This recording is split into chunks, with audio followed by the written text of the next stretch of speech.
It's Monday, October 14th, 2024, and this is the Climate One audio newsletter. I'm producer Austin Colon. And I'm producer Megan Basilia.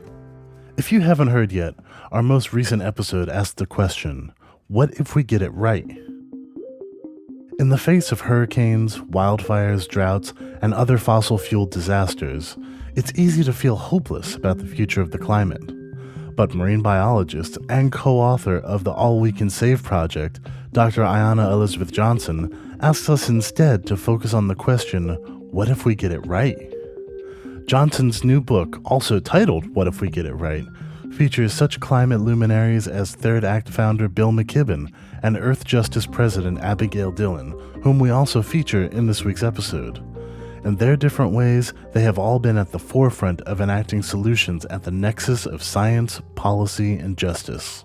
Listen to our most recent episode on climateone.org or wherever you get your pods.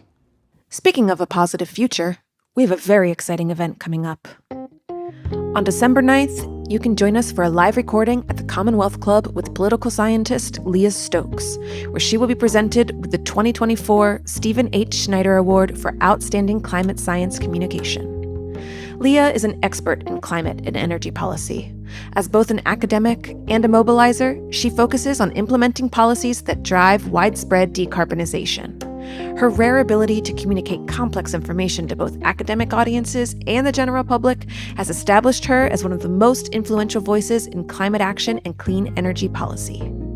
Recognized on the 2022 Time 100 Next and Business Insider's Climate Action 30 lists, she also co-hosts the podcast A Matter of Degrees. She'll join our host, Greg Dalton, live on stage at the Commonwealth Club in San Francisco on December 9th at 6 p.m. You can get tickets at climateone.org. Here's what we're reading this week. Rising temperatures make hurricanes more frequent and more destructive. Climate change is increasing the rate and intensity of hurricanes. And hurricanes Helene and Milton, which battered the southeastern United States over the past 2 weeks, are just the most recent examples. Warming oceans boosted Helene's wind speeds by 13 miles per hour and boosted the storm's rainfall by 10%. According to a rapid study from World Weather Attribution, similar conclusions will likely be proven for Milton. The destructive legacy of hurricanes persists long after the storms have passed. Analysts at Oxford Economics predict 50,000 job losses directly related to Helene. Wind gusts and floodwaters disturb landfills, releasing methane into the atmosphere at a rapid clip.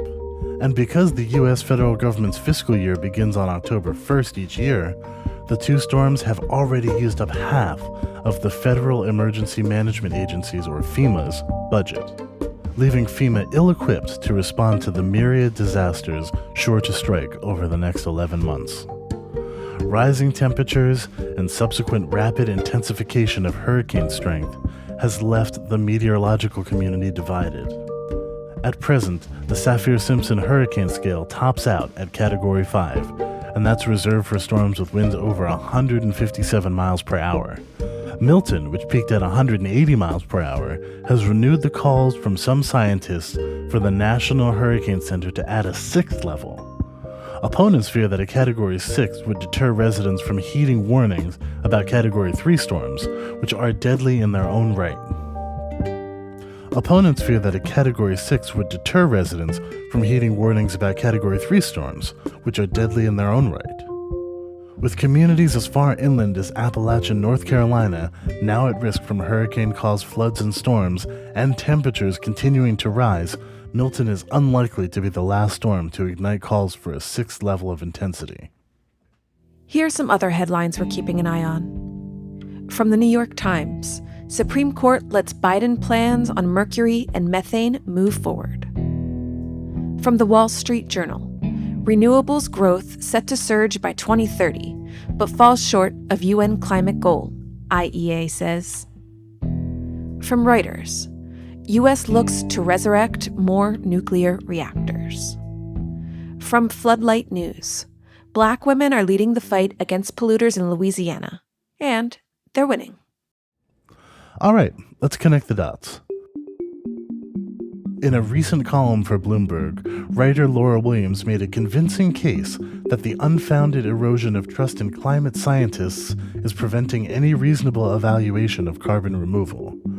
Many see carbon removal, the process by which carbon dioxide emissions currently in the atmosphere are captured, as a viable counterpart to emissions reductions. But, as Williams writes, carbon removal technology is distrusted by many simply because of the overall lack of trust in scientists doing climate work. Meanwhile, though the world has made great progress towards reducing its overall emissions, it is increasingly likely that we will exceed the 1.5 degrees Celsius warming threshold set by the Paris Agreement, making carbon removal a necessity. At the same time, many experts are concerned that even if carbon removal were to become cost-effective, that would just give license to fossil fuel companies and the consumers of their products to continue polluting. For insights into the tantalizing technology of carbon removal, check out Climate One's conversation with 3 leading experts from 2022. That episode is titled Turning Air into Stone, Tech-Based Carbon Removal. You can find it on climateone.org or wherever you get your pods. One more thing. Are you fed up with Twitter, but missing daily updates from Climate One? We know you are, and that's why you should join us on Blue Sky instead. Blue Sky is a microblogging site similar to what Twitter used to be. On the platform, we share regular snapshots of our work, as well as climate news from around the world. To make the transition easy, we've even created a starter pack of Climate One past guests with Blue Sky accounts, so you can follow them all with a single click and expedite the process of rebuilding your feed. Follow Climate One on Blue Sky. Our handle is @climateone.org. And that's it for this week's Climate One audio newsletter. Thanks for listening.